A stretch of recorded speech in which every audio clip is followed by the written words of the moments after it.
This is Todd Yoder, and you're talking sports with Randy Harris. Coming to you live from Tournament de Pizza. What's the special today?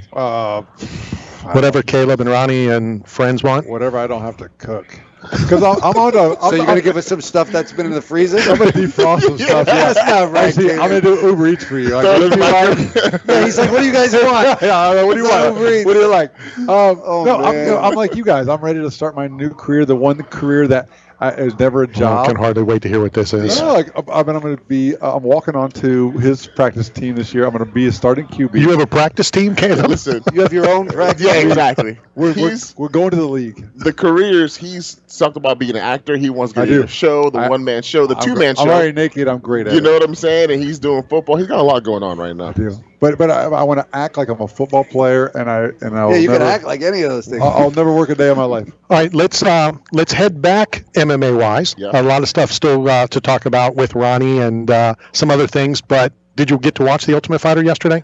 I did not. I was so exhausted from workings and Pilates that I did not get to watch it. But I will catch up. And I was watching Godfather, so I was doing research. Yeah, sure. I didn't have time to catch The Ultimate Fighter. I'm sorry. I think this is the first time. You know, I've been covering The Ultimate Fighter since number one. Yeah. And we used to have a guy on. We became very good friends. He went on to be the welterweight champion. He went on to be the pound-for-pound champion in Kamaru Usman. Yeah. Now we're honored to have his brother on, who's on the show, and he was victorious in yesterday's episode.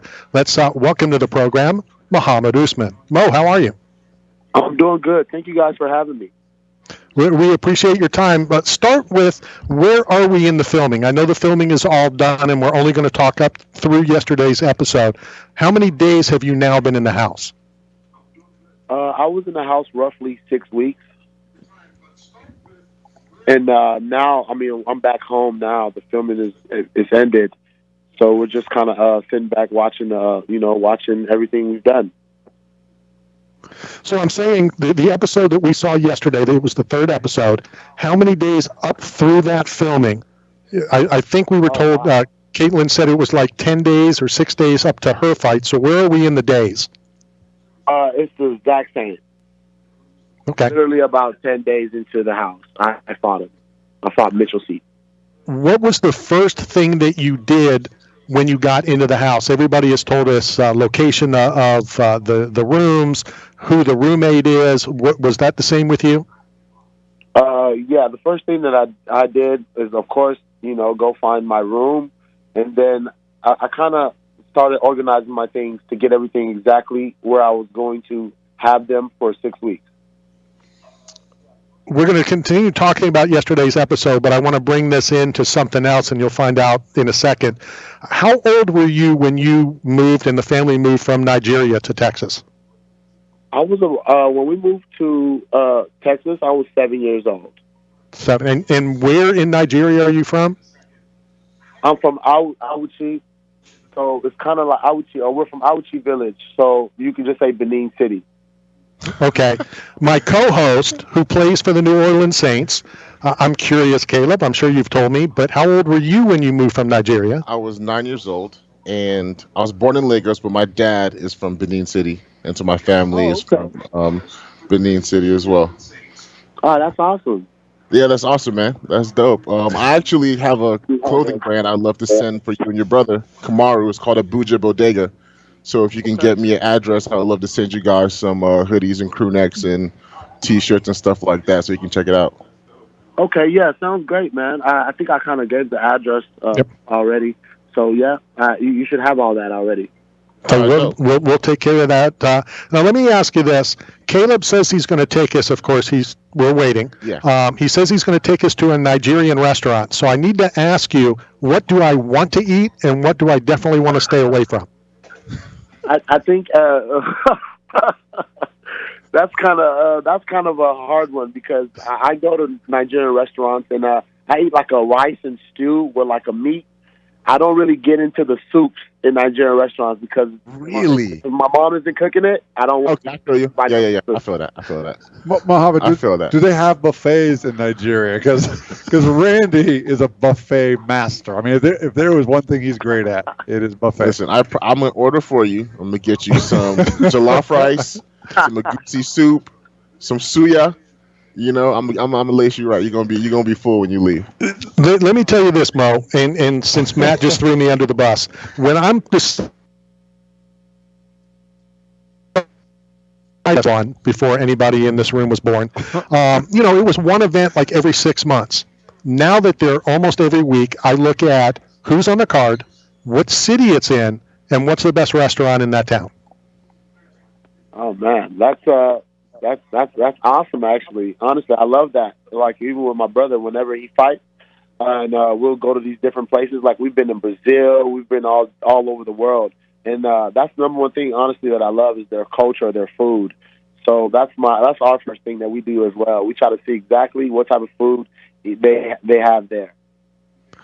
When you get a chance, ask Dr. Davidson. I'm sure you know who Jeff Davidson is, the head medical at the UFC. Ask him about our experiences in Rio. I won't talk about them all on the air, but it involves police and guns. Oh no, for sure. I'll definitely ask him when I see him. Mo, switching gears a little bit. I want to talk to you about this. So, your brother has had, a ton of success. Yeah, he's okay. Yeah, he's doing all right for himself in the UFC, lots of accolades. Going into the house, going into Ultimate Fighter, did you feel pressure to live up to expectations of the name? Did you feel like people had a target on you, kind of like, hey, I can say I beat Kamaru's brother and things like that? What was that dynamic like when you came in, and kind of how did you navigate those, emotions? Yeah, coming into the house, I had to kind of put my mind in the state of mind for everything you just said. I knew I was going to have a target on my back based on who my brother was, because it's just like, I want to be the Usman. Like I was telling, like we were talking about, it's almost like their Super Bowl. They want to bring their A game. They want to come, with everything they have, and I respect that, because that can only make me better, if I channel it the right way. So my number one thing was just to really block it out and just focus on myself, focus on putting myself on a schedule, focus on making sure I got everything out of myself, eating, recovery, sleeping. I really kind of focused on blocking everything out and just concentrating on my goal, because they definitely had a target on my back, as you can see from day one. Mitchell just was already ready to come at me with everything. We'll touch base on that in a second, but I need to ask you, I reached out to Kamaru and he didn't respond. He's probably busy doing much more important things than talking to me. So I want to ask you, what was it like growing up? What kind of games did you play in the backyard, on the street? We all played these games. What did you guys do as a family?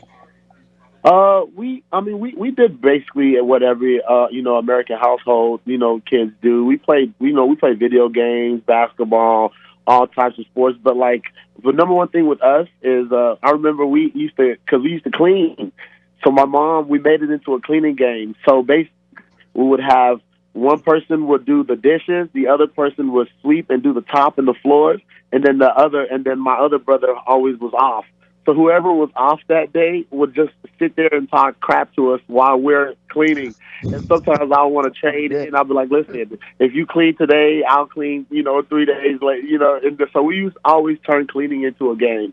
And and it's crazy as I've gotten older now. I really took that.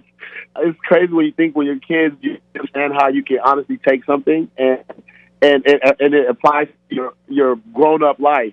But now it's like I love cleaning. Can I get you to my house tonight at 6 o'clock? So Mo, speaking of trash talk. Yeah, no, for sure. That's how we were raised. So Mo, speaking of trash talking, we know your brother fought Covington, probably the greatest trash talker of all of them. But this past weekend, we saw the cornerman Tony Kelly in Andrew Lee's corner talk about the dirty Brazilians and dropping the explosives. Is there a line in trash talking, and did the corner go too far? Is this something that's not acceptable with the fighters as far as etiquette? Before you answer, Mo, and I'm just going to throw it out and then we'll talk about it, how many times did you and I talk about this in the locker room? Yeah, a lot. Numerous times. So go ahead, Mohammed, give me your view. Yeah, I mean, at the end of the day, when somebody's trash talking, they're already doing it. So there's no end of the earth somebody can go to that's trash talking. Let me just get that clear. There's no end of the earth. But if you ask me if there is a limit you can't cross, I totally agree. You know, because as much as you're trash talking and you're trying to get something out of this your opponent, or or make something come across to them to hurt their feelings or whatever, there's just that limit that you just cannot cross. You know, where it gets to when it comes from trash talk to hate. You got something? Yeah, I mean, I agree, but also I disagree. so look, I agree in the sense that there you can cross that point, but when you cross that point as men, we all know there's repercussions and consequences. Sure. And that's what happened in Miami. Exactly. So that's all it is. Like, you can say whatever you want to say, but when you get to a certain point, then I'm gonna handle it how I see fit to handle it. So like, it's one of those things where it's like there isn't really, like, you can go trash talk all day, but there is something that you could say that's gonna trigger any man. And now he's going to react how he reacts, and you have to be okay with those consequences. Mo, how did you stay so focused with everything that they showed? I'm sure a lot happened in the house that they didn't show. How did you stay so focused and calm in the house and then leading up to the fight? Oh, man. Honestly, truthfully speaking, I did a lot of cold tubs. I would every night, I would order at least 10 to 15 bags of ice.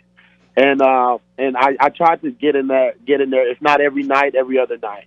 And they didn't show that, but yeah, I did a lot of ice baths.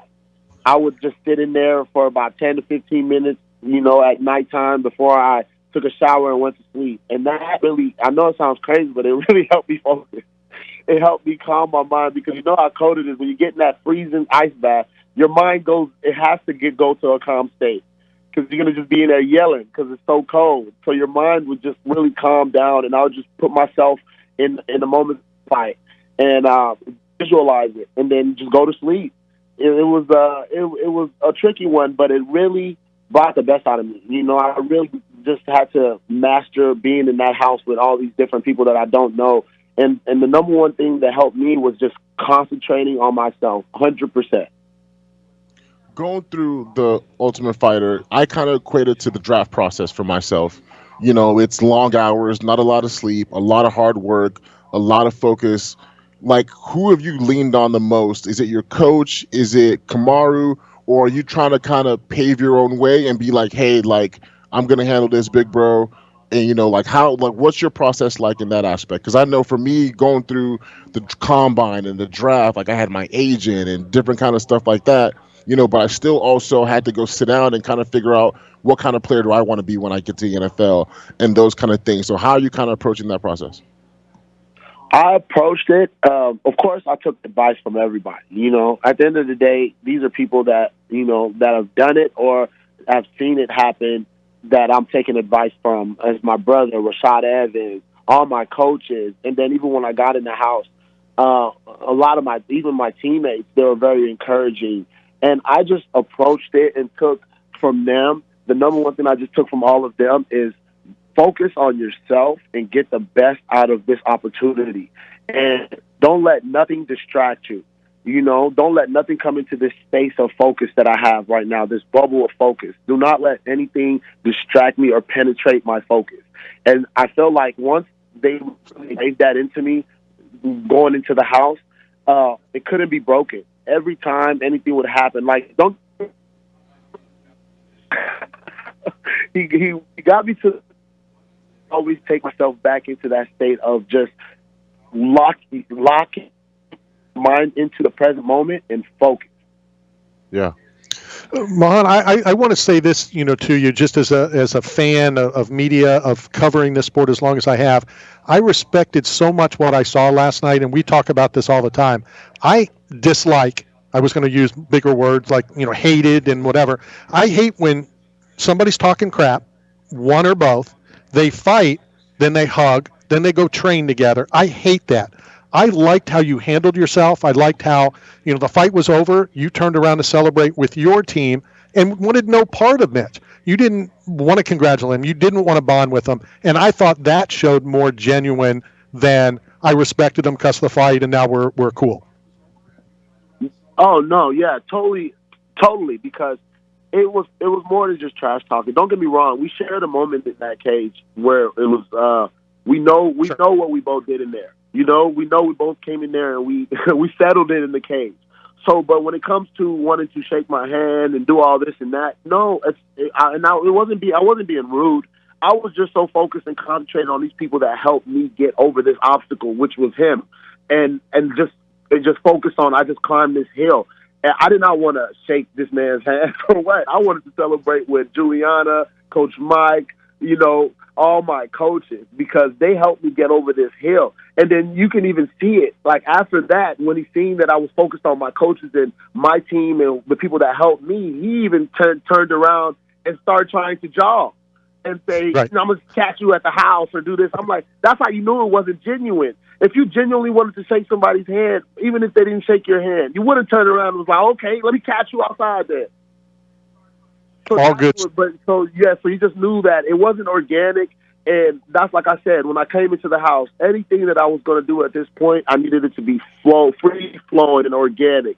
So I didn't even think about that very moment. All I was thinking about was, wow, I'm just so excited that I just won. Let me celebrate with my coaches. Let me, be happy for this moment. Not, let me shake your hand, Mitchell, for saying all these things, and now you lost and you want me to shake your hand. I felt like that wasn't genuine, and that's why I went about it how I did. And I enjoyed watching that. Mohammed, thank you very much for your time, for coming on the show. I know we have your address. We're going to send you a care package from 8 Man Strong. We're going to send you a care package from Odd Sock Official, some of the coolest socks out there. And Caleb's going to send you a care package of his clothing line as well for coming on today. Oh, man, I'm very excited. I can't wait. Rocket, man. You know where we're from. Yes, sir. I appreciate that. Oga? You need to come to town. You can go with us to this Nigerian restaurant. You know where I'm from, brother. So don't worry. I go on now. I'm right now. He's Jamaican. That's all right, Mo. We'll talk to you again really, really soon. That is Mohammed Usman, victorious in yesterday's episode. All right, take care. Okay. All right, let's go hit a quick break. When we come back, we'll jump back out to the UFC and welcome the Ugly Man. He's up next. This is Knockout Radio, brought to you by 8 Man Strong and Staff Zone.